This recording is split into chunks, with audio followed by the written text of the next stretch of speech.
बिना देखे तेरी तस्वीर बना सकता हूँ, बिना मिले तेरा हाल बता सकता हूँ। अरे मेरी मोहब्बत में इतनी ताकत है कि तेरे आँख के आंसू अपनी आँख से निकाल सकता हूँ।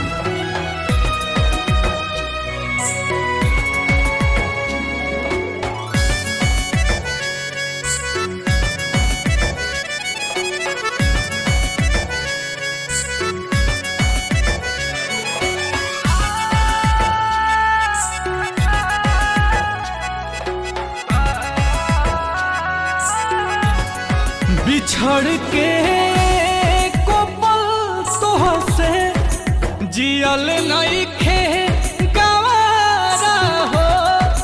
कह कैसे उमर भरला सनम करब गुजारा हो। रोता दिल बेचारा हो, होई प्यार न दोबारा हो, होई प्यार न दोबारा हो, होई प्यार न दोबारा हो, होई प्यार न दोबारा हो।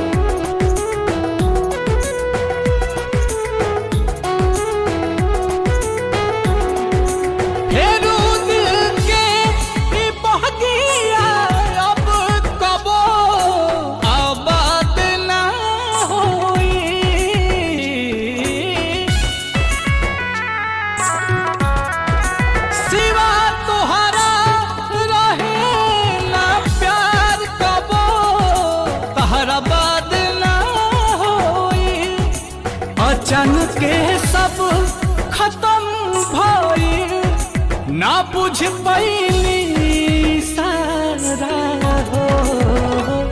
होई प्यार न दोबारा हो, होई प्यार न दोबारा हो, होई प्यार न दोबारा हो, होई प्यार न दोबारा